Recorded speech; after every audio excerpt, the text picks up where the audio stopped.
Hi, everyone. Thanks for coming back to Technology Envoy. Today, I have something very, very special. Lacey and I are going to start going through all of William Tompkins' work. Um, we're going to start with this book, Volume 2, because the his resume actually doesn't show up until the back of this book. And I thought that it'd be really kind of important for people to understand his resume and who he was a little bit before we kind of dive into this. So we've got multiple shows on this, and this will be called William Tompkins number one.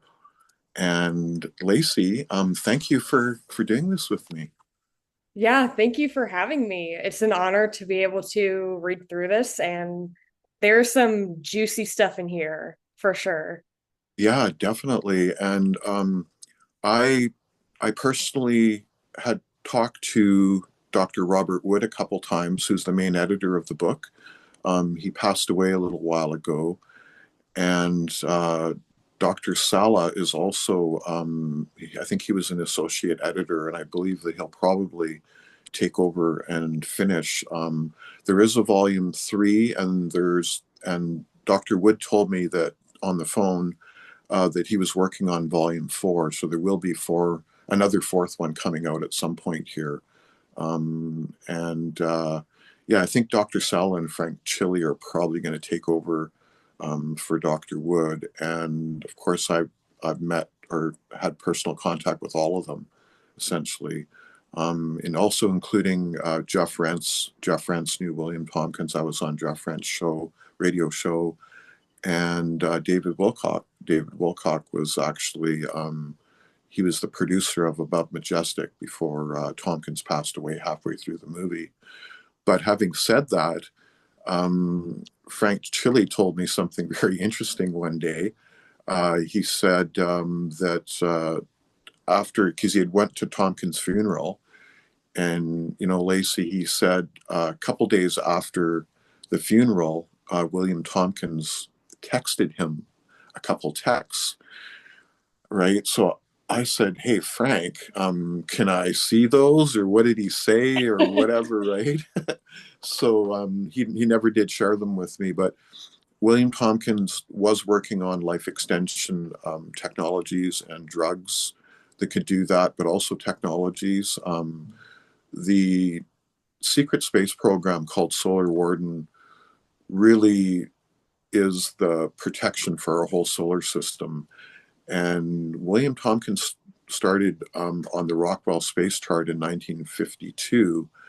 And the Rockwell Space Chart is still being used by NASA, SpaceX, Virgin Galactic, and Blue Origin for the most part. And it's the chemical rocket program. But I have an email from Dr. Sala saying that everything has pretty much been done in the secret space program, which is called Solar Warden. And William Tompkins actually designed all of Solar Warden. He also was part of NORAD. He actually designed Cheyenne Mountain, that was the headquarters of NORAD when my father was part of it during the Cuban Missile Crisis. And he came out of the DM-18 missile program, which ended up really being the first nuclear missiles and whatnot. So he basically not only provided our solar system protection with Solar Warden, he actually provided our nuclear protection with NORAD, because NORAD is the nuclear missile defense for North America. So I'm so happy to be here with you today, and let's dive into William Tompkins' resume and a couple things that Dr. Wood wrote about him. Hmm. Yeah. Yeah. And who did you say gave us permission to do this? Um, I I did the first electrogravitics thing at a university ever, and I got in contact with Dr. Sala, and at that point he basically said that I have permission to use all of his pictures and texts and books and whatnot. So I really have to thank him for that, definitely. And yeah, Yeah. and I think he's going to really be the one that's going to take over um, to do the fourth book and just to get everything finished, kind of thing. I did have contact with five men that knew Tompkins personally. So I have done the deep dives, very deep dive into drilling Tompkins. So yeah, let's go, girl. Yeah. Mm. Okay. So, epilogue and timeline. Bill Tompkins' first book, selected by extraterrestrials, included portions of his life as he remembered them, from childhood to about 1970 when he became employed by the TRW. Besides seeing his sketch of the TV image of alien craft on the moon at the same time as Apollo crew, you have would also have read about his talent for remembering details as reflected in his models of Navy ships, his first-hand report of UFOs during the Battle of LA in February 1942, Hmm. his early access to naval secure installations, his involvement in a secret think tank at Douglas Aircraft during the war, his fortuitous assignment to the same think tank in the 1950s working on the alien issue, his team's interaction with young Bobby Ray, Inman on UFOs, his fortuitous meeting with his still lovely wife, Mary, of 65 years, his personal interaction with Dr. Von Braun and Dr. DeBus during Apollo. I think I'll jump in here, Lacey, and just talk about that one for a quick second because so Dr. von Braun was the head of NASA, and he was a German scientist that actually came out of the secret space program that Germany had. And I actually asked Frank Chili one day, I said, "Who is Dr. DeBus?" And I mean, because I've read the stuff and he was in here, but I just didn't really have an overall picture of who he was. And it turns out that Dr. DeBus is actually the guy that ran the German secret space program at Punimundo. So he actually saw the Nazi flying bell, as did Carmen's father, Bill Mueller, that I knew, and he also would have seen all of the anti-gravity craft that Germany had at that time, essentially. So Dr. DeBus, he, what I really kind of understand is that Dr. von Braun, he was like the poster boy for NASA, but Dr. DeBus was actually the, kind of the brains behind it, or the guy that was really running things.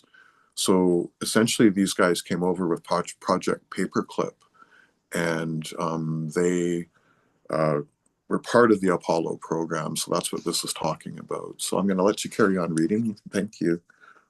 Yeah, of course, this is like really juicy stuff. And it's important for people to know about this kind of stuff too, because this is Um, hidden from us and people don't read as much anymore either. So yeah, this is like a part of disclosure. It's very important that, people know the story and the stories surrounding each yeah, part. yeah, definitely. In fact, I guess I can add a little bit to this. We, in fact, surrendered to Hitler and really lost the war. And most people don't understand that. Hitler was allowed to go to South America and Antarctica and sort of carry on with his things down there. Yeah, so the whole story of how NASA came to be is actually kind of wrong. These Project Paperclip guys came in, including Von Braun and Dr. DeBus, and maybe hundreds, if not thousands, of these guys, and they literally set up NASA. And they see, the thing about it is that the Germans were on the moon in the summer of 1942, and people don't understand that. So when they set up the Apollo program, they kind of set it up that, yeah, we're going to go to the moon, but they kind of were throwing gears into the, or wrenches into the gears because of a whole bunch of things that happened. And some of that will come out in Tompkins' resume here as we go through it. So once again, I'll be quiet and let you carry on. um, his two major contributions to a successful Apollo program, why he was fired from Douglas, and numerous unsuccessful attempts by alien Nordic secretaries to seduce him. Can we take that one in? So this is actually why the books are called Selected by Extraterrestrials. William Tompkins had two secretaries, Tiffany, and can't remember the other one's name, but they supposedly were full on extraterrestrials. And they helped Tompkins to achieve the Apollo program essentially. Without those two and Tompkins, the Apollo program would have been a big flop, and we wouldn't have even got to the moon. And one of the things that it talked about here was where was it? His in here, well, at the very top, they're talking about the Apollo program and alien craft on the moon at the same time as Apollo. Literally, Tompkins saw the live feed because he was the section engineering chief of the Apollo um, rocket, the B section. So, kind of like the middle section was his baby. So, he was able to see the live feed, not the stuff that they fed to the public. And in fact, Tompkins drew a kind of a sketch of these huge craft sitting on the crater, on the opposite side of the crater that the Neil Armstrong had landed in. And basically, they were showing their force and saying, "We own the moon." And that's why we never went back up until now. And now Elon Musk's got all kinds of stuff going on, right? So that's kind of part of the story too. So again, I'll let you So talk. when did we exactly get the moon back? Um, I'm gonna say within the last 3 years, I Wow. think, or something like that, maybe four. If anybody follows Lena Denon and Dr. Sala, which they absolutely should, because even the Pentagon listens to what they're saying. That's The whole story is there basically. Yeah, yeah, definitely check out Elena Denon. yeah. She's the real deal, and The Cedars is a very, very, very important book. Yeah, I've said it's the most important book ever written in history to this point. And then I'll say that new aerospace technologies is probably the second most important, which you've read some of it, right? Oh yeah, I'm drawn to it every single time. Yeah, and it's from the Russians, from Alexander Frolov, who is the former owner of the Faraday Lab in St. Petersburg, Russia. And just before the war, I was asked to have a look at the book and maybe do some editing with it. And it is a fantastic disclosure of the Russian everything. The Russians always tell the truth, right? Yeah. That's the thing. All right, let's carry on. Yeah. Bill Tompkins' 5 decades since 1970 have included many other amazing experiences that he was in the process of writing about, as his first book was published in 2015. They include revolutionary concepts that apply directly to our society today. What you find in this volume you are now reading also includes his elaboration on the Battle of LA in 1942, exceptional detail on what Navy spies told Admiral Ricobata what the Germans were doing, which included mind control, life Mhm, extension, UFO disc production, and mhm. their systematic move to Antarctica. Yeah, let me talk a little bit about that. Please. So it was actually James Forrestal who was the Secretary of the Navy, and James Forrestal was also MJ3 from the MJ12 group. And these spies were coming out of Germany and talking about all this fantastic stuff.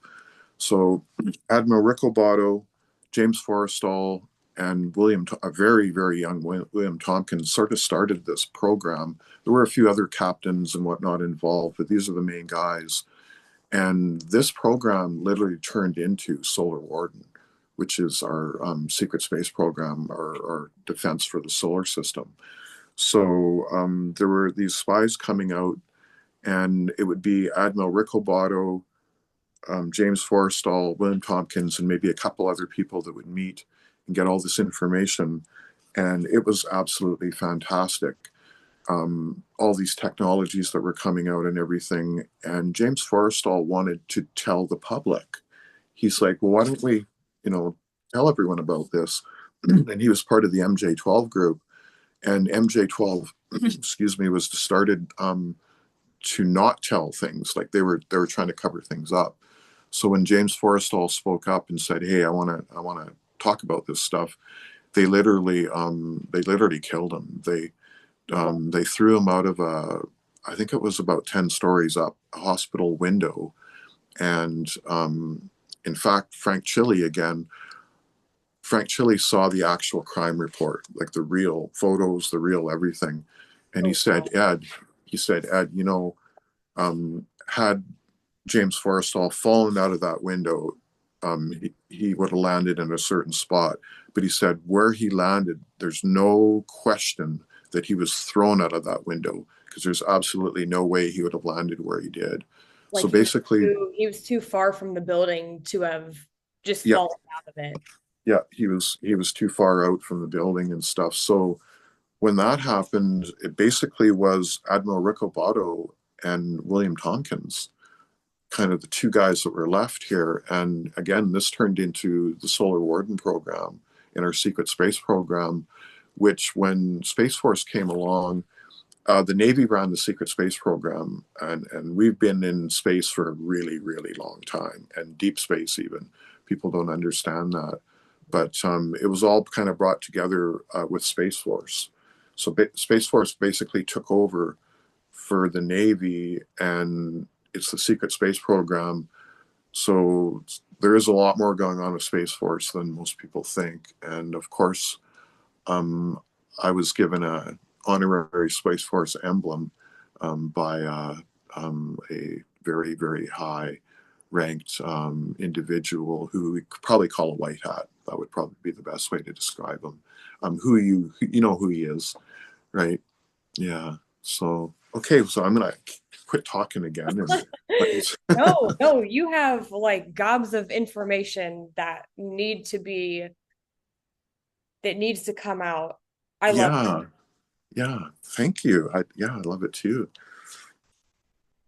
TRW's involvement in ballistic missile defense and space war planning. Space war planning is something that is also not even fathomable for the majority of the public Yeah, right now either.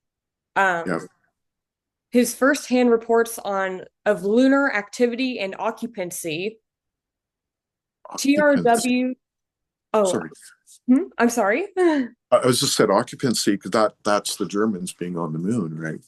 They own the moon. Yeah. In fact, there was a swastika shaped moon base up there that they built. I've seen pictures of it. Yeah, that Yeah. was in that movie Yep. that David Wilcock Above Majestic, I think it of was. Majestic. That Yeah. movie is phenomenal. Yeah. And halfway through that movie, I think it was in 2017. That's when William Tompkins passed away. Halfway through that movie. Yeah, Supposedly. supposedly, yeah, yeah. We know that he's still alive, and why would you want to keep him alive? Well, he's the most brilliant genius that's ever been on the planet as far as all this stuff goes. Yeah, what we're So about to get into.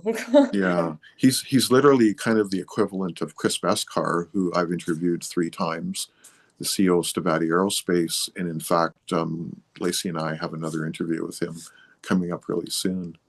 So yeah, Yeah, but that'll that's be amazing. Tompkins. Yeah, for sure. Okay, let's carry on. I devout are divulging again. Diverging, sorry.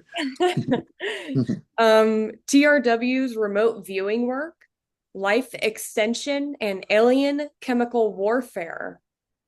Wow. Ooh. His personal involvement with the Joe Pap engine. Hmm. And what's the Joe Pap engine? Okay, so TRW ended up being the largest think tank that's probably ever been put together on the planet. And Tompkins was really, I don't know if he was in charge of it, but he really was deeply, deeply involved with it. And Joe Papp, he built an engine that ran on water. And how they did it is broke up oxygen and hydrogen, and they're able to burn the two in this engine. Well, the thing about it is that TRW ran planes, trains, submarines, even spacecraft, automobiles, trucks, everything on this technology. And it's been hidden for I don't know how long, but the stuff works. They've used it. I've seen a lot of things, but that's what they're talking about here with Joe Papp. Yeah. So Using using water to power up your vehicles, essentially, right? With yeah, these technologies, and again, that's a all huge, hidden. huge leap from gas and oil. And not only Absolutely. that, but we're getting into an era where we're kind of thinking that this water fueled engine is actually not even going to be necessary either. Absolutely, yeah, because of the technologies that basically that Chris Beskar designed at Area 51 with Pete Peterson are mind blowing when it comes to the production of energy, the nuclear fusion reactor. Yeah, it's truly amazing, and all this stuff is going to start coming out because Trump is back, essentially, right? And most people, I don't know if he's been nominated yet, but Dr. Salo was be set up to nominated to be Trump's technology guru. So he's kind of the heart of all this stuff. And remember that he's the one that's actually taken over for this book, now that Dr. Robert Wood has passed away, right? Yeah. So, yeah. Um, his knowledge of alien and our underground secret transportation systems, his exposure to characteristics of various alien races, Hmm. his personal abduction experiences, Yeah. his success in training Navy League cadets about UFOs and aliens, and some insight into other topics he knew about but didn't discuss. And that was written by Robert M. Wood on April 2020. Yeah. And then that concludes the 50th show, I believe you said. Yeah, I've got all of the books split up into shows, and I don't have the fourth book yet because I don't think it's out yet. But I think there was 77 shows up to the end of the third book, and then there'll be the fourth one. So I estimate there's going to be about 100 of these, and this is just number one. So literally, Lacey will be here for years doing this. Yeah, and hopefully this will also inspire people to get this book and read it. Absolutely, yeah. I mean, this is only like a few pages that we're reading through too. Yeah, Just on his exactly. resume. Yeah, yeah, because it's funny that his resume doesn't show up until the end of the second book. And in my view, again, I thought, well, we should look through his resume first and kind of figure out who he was in a general form before we dive into going into the books. But we're going to go through every single page of the book, essentially, or books, essentially. Yeah, so it's fantastic. Yeah. Mm. So starting his resume on May 30th of 1923, he was born in Los Angeles and lived in Hollywood. September of 1934, he attended Gardner Junction Grade School in Hollywood. July in 1935, he moved to Long Beach, California, near the Rainbow Pier. In September of 1936, he started to make some models. September of 1937, he attended Long Beach Trade School. February of 1938, he moved back to Hollywood, made more models, lots of model making. Mm-hmm. September of 1938, he attended Bancroft Junior High, Hollywood. In May of 1939, a few models displayed at Hollywood High School. Maybe I'll kind of describe what we're talking about with the models. William Tompkins had like a photographic memory, and he would go down, I think maybe to that Rainbow Pier or wherever the naval ships were, and he would check them out and whatnot. And then he would actually go home and build a very, very accurate model, I think probably out of balsa wood or something, and of all these ships. And he did this so much um, that they started putting them in the storefronts so people could see them. And he started to become a little bit famous because of them. And one day, some naval guys were walking past one of these stores and saw these models, and they were like, holy cow. They were looking at these ships and realizing they were so accurate, and including where the radar systems were, that this is almost like classified information that was out in the public. Wow.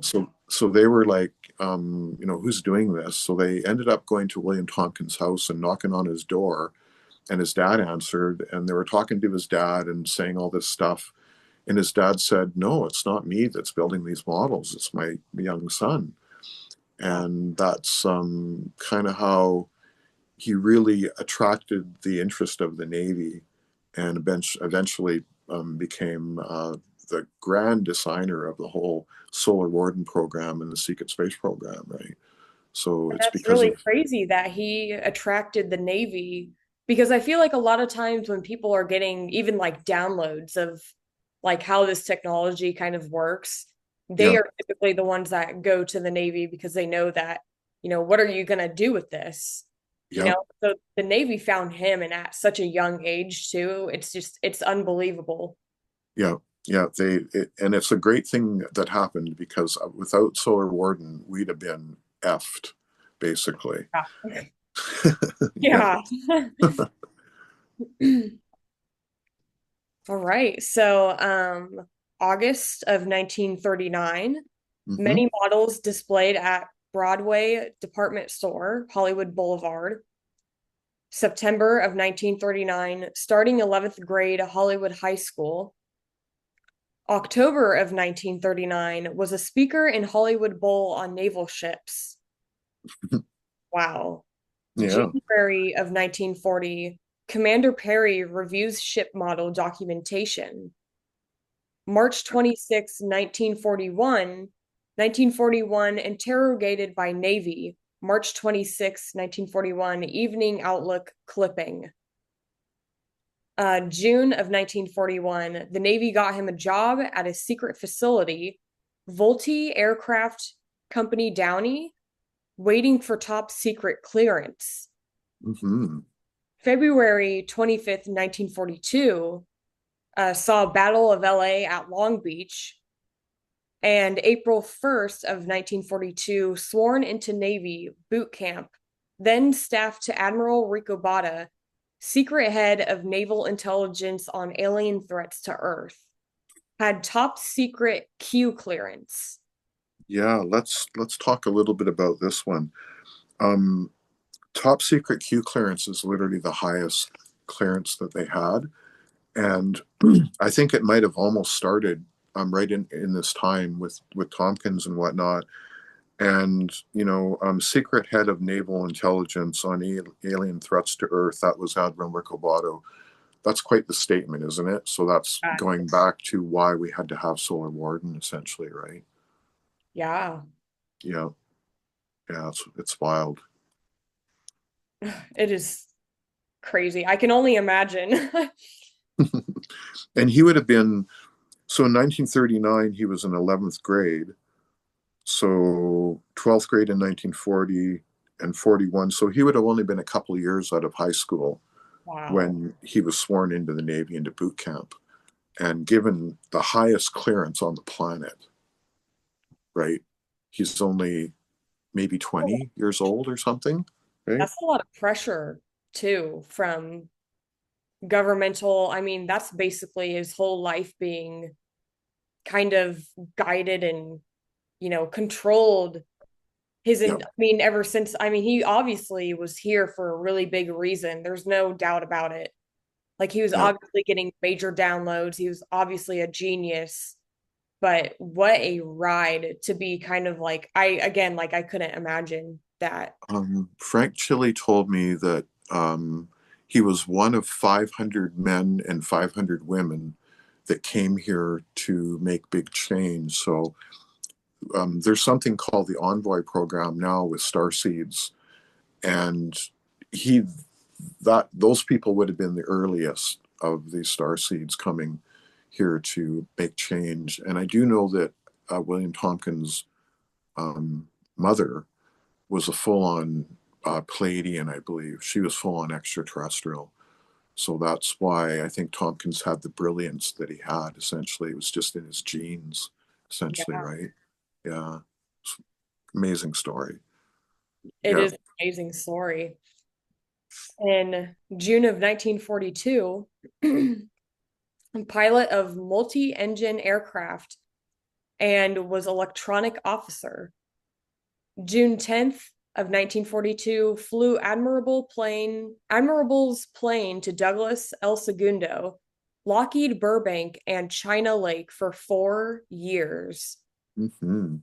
July of 1942 to 44, visited classified Douglas, Santa Monica, and Caltech facilities 3 to 4 times each. In January of 1943, 43 to 45, spent much time at China Lake facility modifying rockets for testing, 40 visits, and working on their alien projects.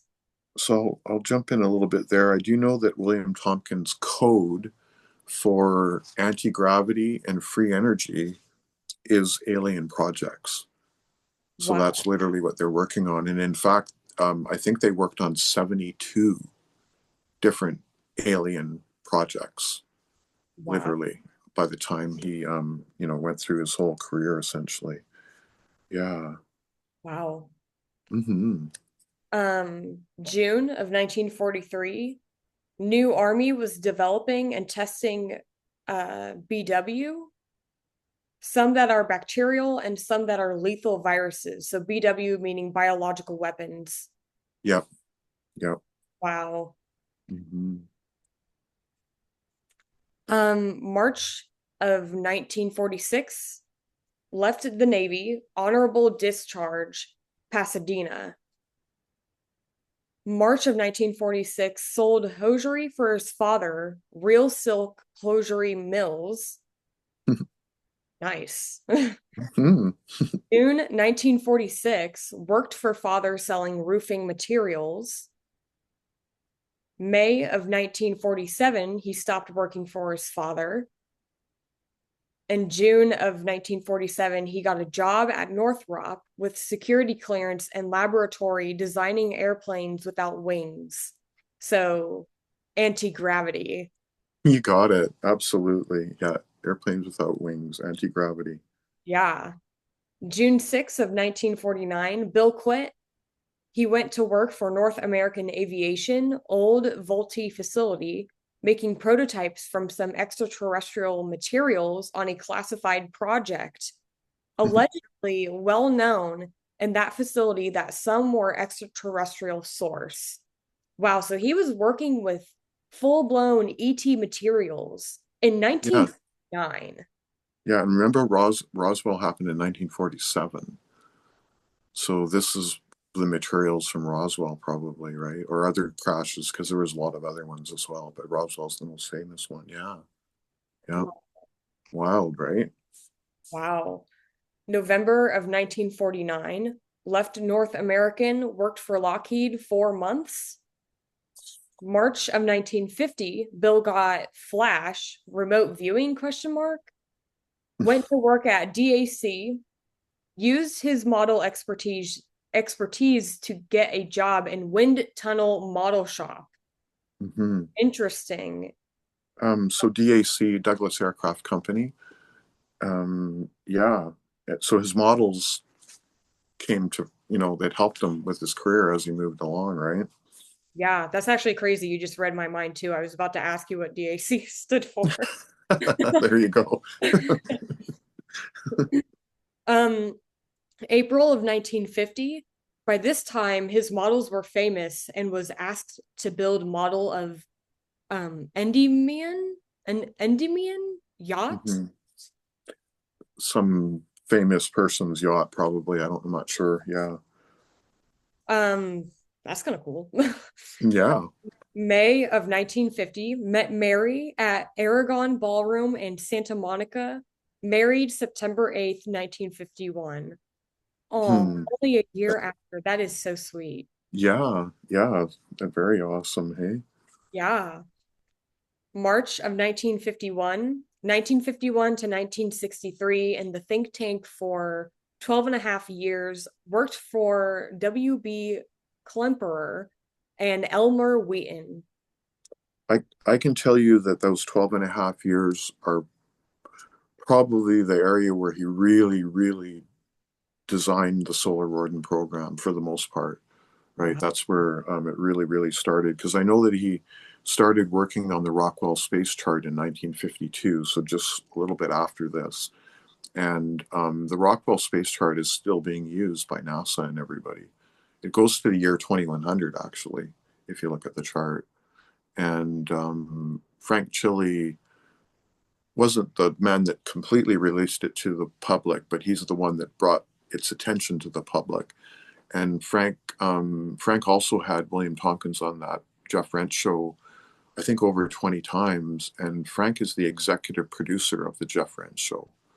So the same show that I was asked on by Frank himself, which was very an honor, an absolute honor to be on the same show that Tompkins been on almost many times, right? Yeah, Yeah, that's crazy. it's very special. Yeah. Um, okay. April 3rd of 1951, transferred by Donald W. Douglas Sr. to engineering as draftsman, working for Pete Duyan. Duyan? I don't know if I'm pronouncing that name right. Yeah. June 4th, 1951, sent to a think tank for begin study of aliens. Wow. Government secrecy, concealed naval moon base, and planetary naval stations. So he basically, this is when he started thinking about what we need out in outer, like in our solar system and beyond for a military type setup, right? Yeah. And Amazing. that's still, I mean, a lot. That's still so grand and something that the public has no exposure to. I mean, our Yeah. solar system is only the tip of the iceberg, too. Yeah. Like you said, we've been into deep space as well. We have, yeah. And we've been there for a very long time. Since the kind of the 50s ish, Yeah. basically with the Navy. Yeah. If The not, maybe Germans, sooner. yeah, the Germans were there, like I said, at the summer of 42, I believe is what Dr. Sala said. And yeah, it took us a while to get up there, but we got up there as well, too, I believe, and beyond, like you said. Yeah. Yeah. August 4th of 1951, upgraded to associate engineer after 6 weeks working in secret tank. September of 1951, worked with Ed Sullivan, Dr. Walther Rydell, and Gerald Hurd of CSI, Civilian Saucer Investigation. Hmm. Wow. Yeah. Wow. And this next one. September 8th of 1951, married Mary. That's amazing. That is amazing. July 3rd, 1952, CSI Interactions allegedly met young Jack Valet. In this context, time unclear. August of 1952, conceived NORAD command/control center underground. So I can talk a little bit about that because my father was part of NORAD during the Cuban Missile Crisis. He basically was a radar guy up in the high Arctic looking for nuclear missiles coming over from Russia. So that's what he was doing. And this command and control center that Tompkins designed is actually Cheyenne Mountain. And it was the head of NORAD for a very long time. And then recently, I don't know exactly when it happened, but I'm going to say within the last 4 years, probably, that facility was actually taken away from NORAD and it's not Space Force that's in there, but it's Space Command. So Cheyenne Mountain now, or the old NORAD facility, is the center for Space Command, who overlooks Space Force US and all of the other Space Force connections that we have across the globe, because people don't understand that it's not just the States. There's, I think there's 8 other countries, including France and Germany and Canada, that all contribute to this setup in very secretly, of course, right? It's all very, very high. Yeah, yeah. So yeah, Wow. January of 1953, think tank concluded UFOs were extraterrestrial spacecraft. wow, June right. of 1953, conceived Nova type space trucks in the tank before Apollo. Okay, so Nova, the Nova is what I saw. The Nova rocket was way, way bigger than the Saturn V. Like it actually dwarfed the Saturn V. And it was a secret sort of program before Apollo, but I'm unsure of, and I don't know if they actually used it or not. Because I know that I was told once that everything that Tompkins ever conceived and designed was built. So that's a good question, even for Frank Chile, maybe at some point here. Wow. Yeah. Um, December 1954 began to help establish requirements for naval spaceships and think tank. Wow. Also in December of 1954, made drawings of kilometer-long naval spacecraft. Yeah, let's unpack this a little bit, Lacey. Yeah. Uh, Kilometers long. In fact, there were 8 of the original Solar Warden craft built that were over 10 miles long. Wow. So major, major, major. And now those are kind of old now. So there's 12 new Solar Warden craft, or basically the Secret or Space Force now, craft being built. And Frank Chile talks about how one of them is being built in the mountains behind Salt Lake City in Utah. And there's a facility there that he talks about. There's an awesome video that Frank did when he talked about the Rockwell Space Chart. That eventually it'd be really cool, and we might be able to get Frank on here and actually talking about William Tompkins and whatnot some more, and Oh yeah, talking about his connection. Yeah, that'd be really cool, wouldn't it? that'd be an Yeah, honor. Yeah. yeah, you definitely would. Yeah. December 17th, 1954, sent to White Sands Proving Ground to evaluate V2s and launcher designs. December 20th, 1954, MTM 622 declassified publication and think tank. January of 1955, transferred to a new DM-18 missile design group, promoted to assistant group engineer. Hmm. January of 1955, DM-18 firing at Cape 17B. March of 1955, unclassified part 2 of MTM published. February 1956, learned of Project Horizon by General Trudeau to put Yep. base on moon. Yep. March of 1956, developed naval space cruiser and combat spacecraft design concepts. Wow. July of 1956, worked with Harold Adams on DC-10 design. September 12th of 1957, NORAD created. Tompkins Command Center design used. Yeah. So that's that Cheyenne Mountain that we were talking about. Amazing. That is mind-blowing. May of 1958, promoted to engineering section chief on the S4B project for Apollo. Yeah, let's talk about that a little bit, because William Tompkins basically saved the Apollo program. and it is going to get into that in a little bit here. When he talked to Dr. DeBus and Werner von Braun at one point, and what it is they were using these V2 rockets from Germany, and they were because all of the Project Paperclip guys came over, but all of the stuff came over too, all the rockets and everything, and they were like building them horizontally, and then they would stand them up on the launch pad, and they would send them off, and they were exploding, and a lot of them exploded. I don't know how many, but Wow. I've seen pictures of a whole bunch of them that exploded. And Tompkins said, "Hey, you guys are doing this wrong. Instead of building them horizontally, let's build them vertically and then never put them on their side." And so Tompkins designed this thing called the vertical assembly building, I think it is. And after he did that, all of the rockets that were sent off worked.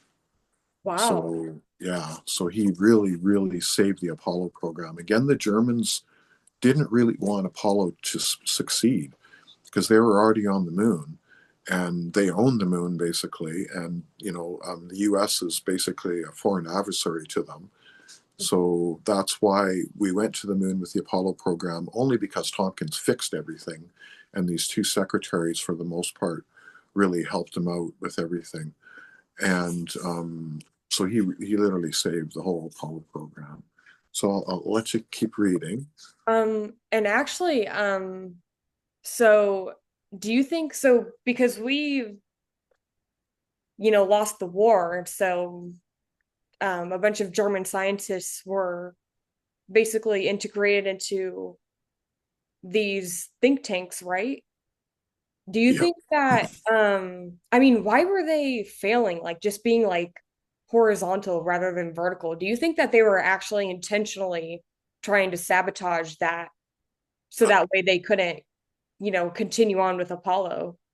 I think there probably was some sabotage going on as well, because when the three astronauts got burned up in that capsule, there was a lot of talk about even how they wired everything, and they would walk into the capsule and be walking across this wiring, and you can't be doing that with these kind of technologies because things can happen essentially. So yeah, there was a lot of pushback essentially from the people that came in through Project Paperclip, and they basically it's the military industrial complex, not just NASA, but the military industrial complex as a whole, that they basically took over essentially. And even today, believe it or not, Donald Trump is talking about draining the swamp. Well, part of what they're doing is they're kind of dealing with all this military industrial complex stuff. And indeed, Elon Musk recently bought Boeing. So Boeing was involved with some of this stuff. So they're basically cleaning up like they are with the Doge thing now, just all the corruption and everything that was going on, all the money wasting and all that kind of stuff. So Yeah. yeah, there was definitely sabotage, sure, for sure. Yeah, yeah. Wow. Um, June of 1959, Army produces Project Horizon to put an army base on the moon. September of 1960, stated industry has had access to a sizable level of extraterrestrial space vehicle parts since 1959. Well, January of 1961, designed um, equatorial launch yep, facility for Nova. yep, February of 1961, began Apollo design work. Also in February 1961, pre-NASA briefing on vertical checkout concept, which was what you were talking about, right? With the horizontal moving it to vertical. exactly. Yep, yep. January 1962, began working on Saturn program. What exactly was the Saturn program? I think they're talking about the Saturn V.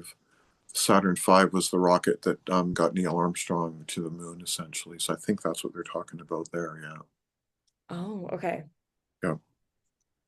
Um, July of 1962, NASA presentations to Dr. DeBus and von Braun. So that's the meeting that I was talking about before, where Tompkins basically had this meeting with von Braun, Dr. DeBus, to talk about this vertical assembly building and a lot of other things probably as well too. Mm. Um, August of 1962, Douglas published new packaging concept for Saturn S4B Apollo. Is that right, by the way? The Roman numerals S4B Apollo, right? Yep. Yep. Okay. I think so. Yeah. April 4th, 1963, 1st of April, 1963. Oh, well, NASA facilities memo written by Tompkins and Smith. April 7th, 1963, watered down briefing to DAC corporate. Douglas Aircraft Company. Sorry. um, May 14th, 1963, fired by Douglas in 1963. So why that happened was when Tompkins had this meeting with Dr. DeBus and von Braun, he went over the top of his manager to do it, and they didn't like it very much, so they fired him. Yeah, Wow. Even yeah. though it basically saved lives. Oh yeah, yeah, yeah, definitely. Wow. May 22nd, 1963, recommended by Dr. DeBus to work for North American Aviation, still on management committees at NASA, started to work for Rocketdyne. May 24th, 1963, responsible for ionic propulsion facilities for Rocketdyne. July 1st, 1964, shows on Rocketdyne organization chart. December 15th, 1965, first successful launch of Saturn C1. Mhm. May of 1966, 1963 to 1966, stayed with Rocketdyne for 3 years, then left Rocketdyne. Mhm. July 1966, Architectural Office in Kern County, American Institute of Building Design, became mayor of Lake Isabella. Briefings on architecture and design for 6 months. December 1966, formed W.M. Tompkins and Associates Corporate or Corporate Development Systems Engineering. Mhm. July 1967, TRW career begins in Product Engineering Lab, staff to the president.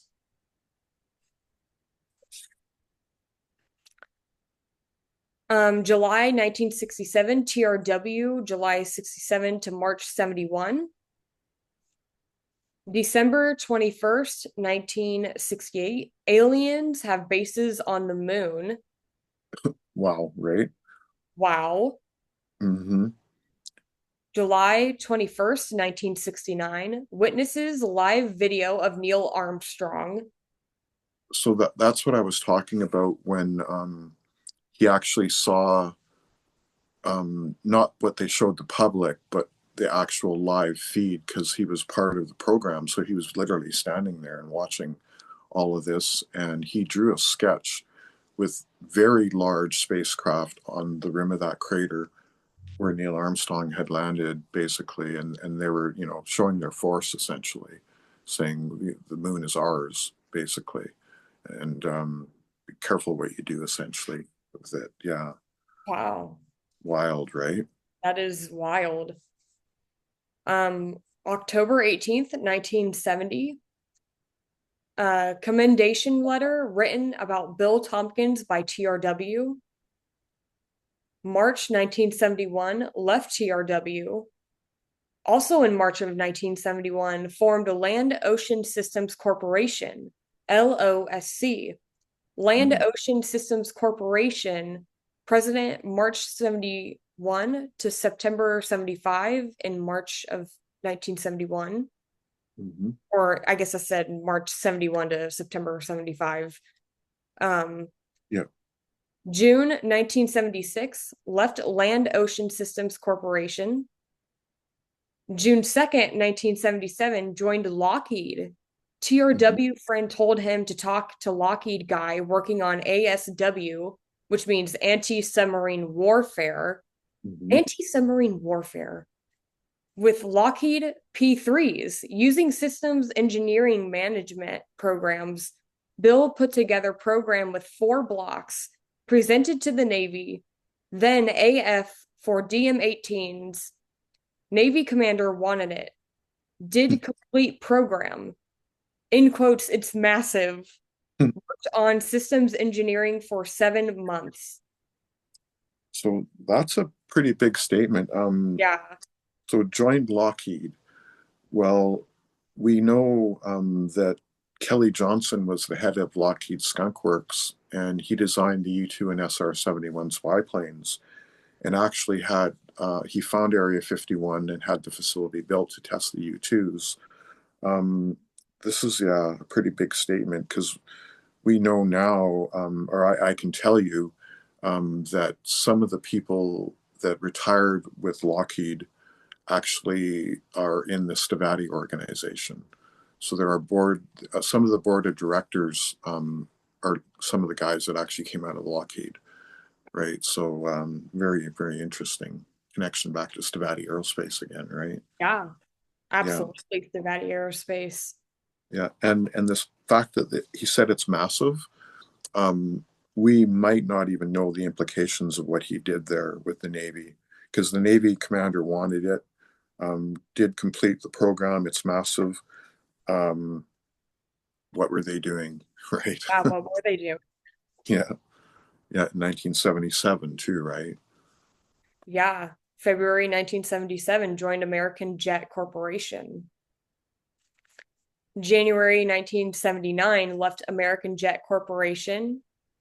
January of 1980, started at Teledyne Ryan in San Diego. 1981, joined General Dynamics. 1984, left General Dynamics. 1984, moved to Medford, Oregon. And on February 16th, 1984, attended Navy League 1984 National Convention, Seattle.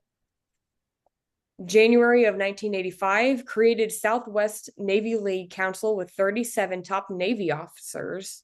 The Mhm. Special Projects Groups, pilots from various employers, all working on alien interaction projects. Wow, right? That's Wow. quite the statement, isn't it? We're all working on alien interaction projects. Alien interaction projects. Wow. December of 1985, 80 to 8 or 80 to 99 Navy League State VP. September 11th, 1991, interviews with John Timmerman slash Mike Swords of C UFOs. In January 15th, 1944, attended Navy League 1994 National Convention, San Diego. January of 1999, moved to Oregon to San Diego. March 17th of 2002, interviewed by Brad Sparks and Tom Tulit or Tulit. Bob Yeah. Wood now has transcript. Hmm. November of 2009, interviewed by phone by Bob Wood. Yeah. Who's became the main editor of Tompkins books, right? Yeah. Yeah. And then these are the acknowledgments. As the editor of this autobiography requested by Bill Tompkins, I am particularly grateful to my 3 co-editors, John Wanger, Will Wakely, and Michael Sala, all of whom were present at Bill's funeral service. Mhm. Interesting. Yeah, that is interesting, isn't it? Each of Knowing them what we has know. Each of them has made significant contributions, both physical and intellectual, and I am pleased to have had their constant support and encouragement to keep going and get Bill's book two finished. Each of them were involved with personal conversations with Bill Tompkins on many occasions and have been most helpful in guiding Bill's written remarks into this second book of his autobiography. Mhm. John Wenger is an intellectual giant and had deep empathy with Bill Tompkins and his inner goals, grasping Bill's big picture views clearly. Mhm. Will Wakely was a good friend and neighbor of Bill in San Diego, California. Bill met often with him and shared events and details about his amazing life. Wow.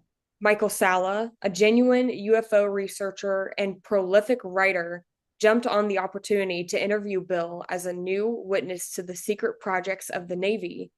Mhm. Bob Wood had the reputation of long-time involvement in authenticating alleged leaked UFO related documents and was sought out by Bill Tompkins to help write his autobiography. Mhm. One person who stimulated me to complete Selected by Extraterrestrials was Major George Filer, who recognized the importance of Bill's story immediately. Two other people who helped get Bill's story to the public on the internet were Frank Chile and his friend Jeff Rentz with the radio show, Mhm. with Bill appearing dozens of times. Mhm. Yeah, Pretty cool. Yeah, pretty that cool to is be asked really on the same cool. radio as Tompkins. Yeah, Yeah. yeah, yeah. It was an honor, definitely. I also found out that Paula Violette had been on the show with Jeff Wow. and John Hutchison. So again, a super honor to have the same radio show as all these guys, right? Yeah, and it's an honor to be doing this with somebody who was on the Jeff Rentz show as Oh, well, thanks. and who knows all of this. This is amazing. Thank you, Lacey. Thank you. Yeah, of course. Hmm. Um, their exposure of Bill Tompkins' story has caused many people to ask me, when is book two coming out? Frank's and Jeff's determination is greatly appreciated.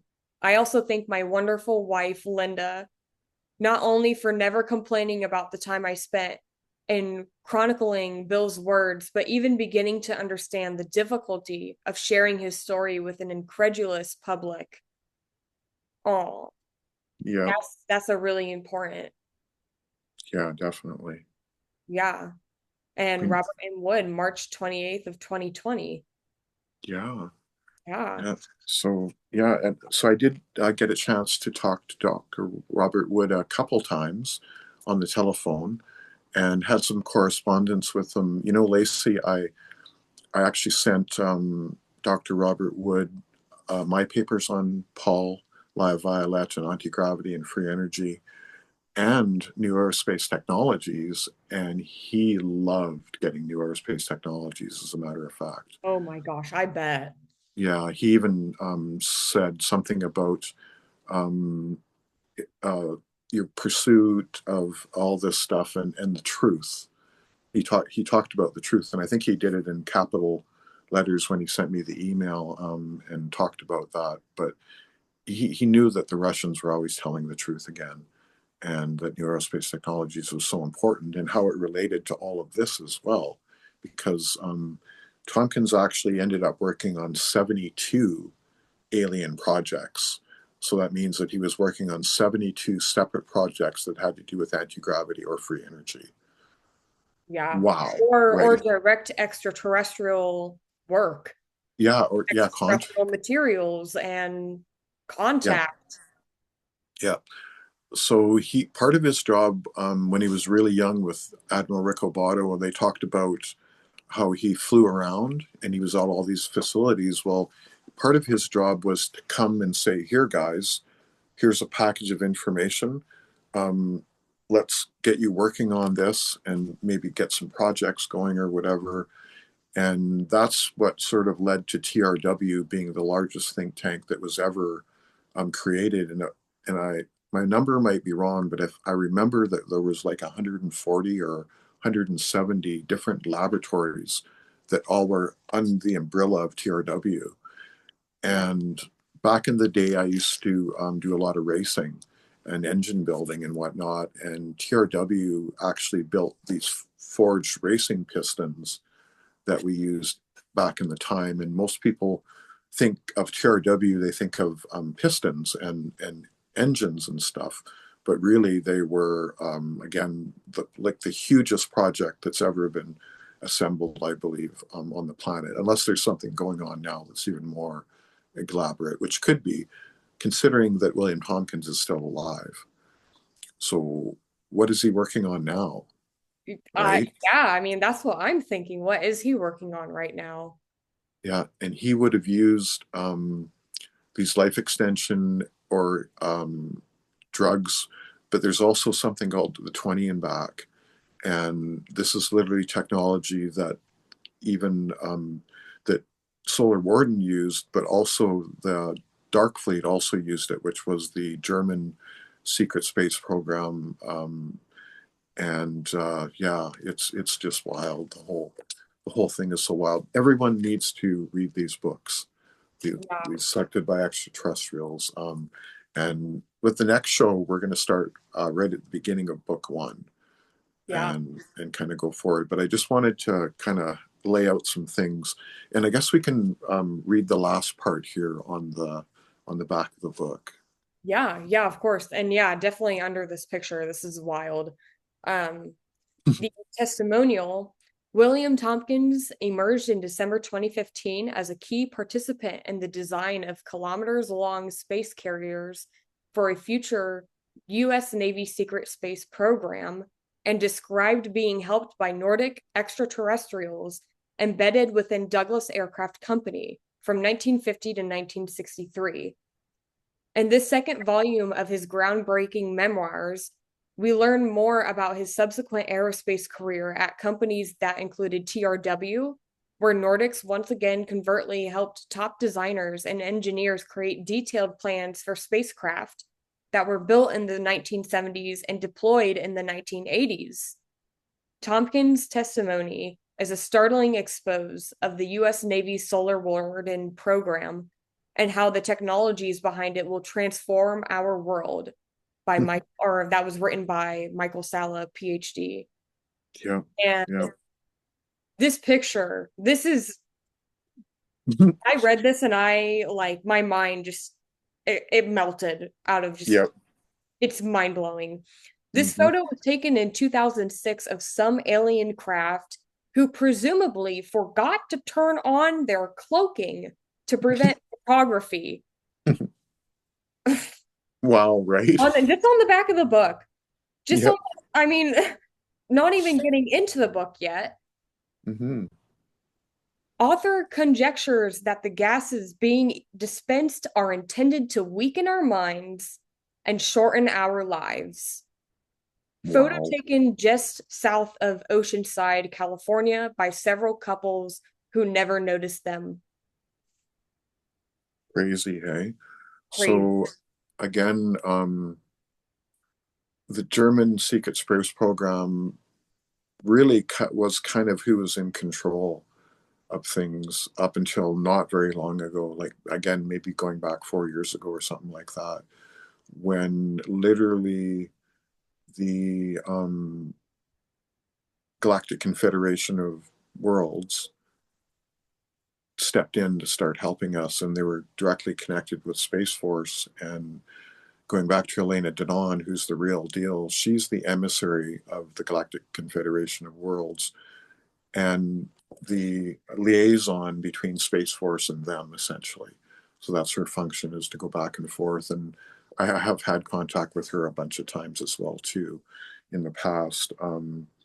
So there's definitely everything that's going on now is really, really good, especially since Trump came back again.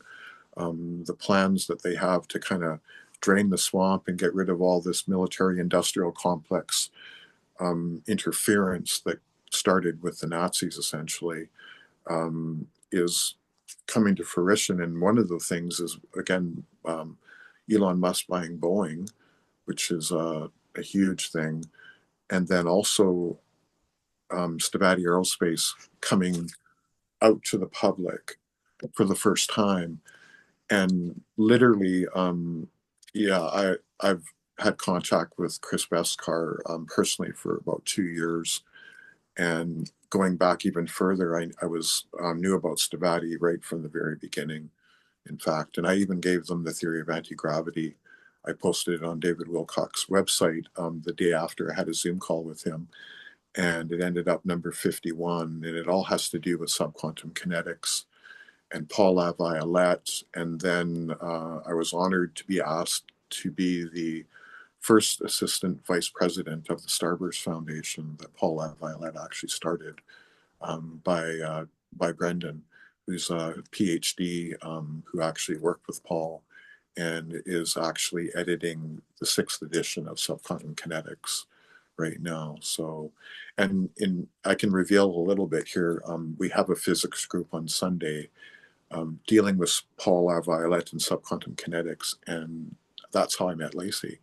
Lacey is part of the physics group or theoretical physics group, yeah, with subquantum kinetics. So, Lacey, I thank you very, very much for doing this with me today. Yeah, and thank you for having me. It's mind blowing.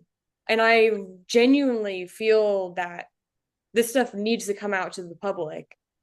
Definitely. And it's unfortunate that people are not as into reading as they used to be. And also, when you see something like this, to purchase, a lot of people can't even fathom the basic bare minimum that we have traveled to every planet in our solar system. Yeah. I Yeah. mean, and it's something that has just been hidden from the public for centuries.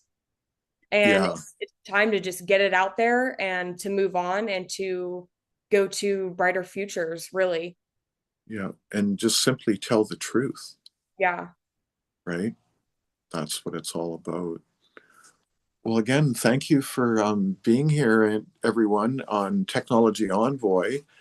And Yeah. Lacey and I will be bringing you much, much more of this in the future. Yeah. Definitely. So, again, I want to thank you. And I think we can probably stop the recording. Awesome. Thank Yay. you.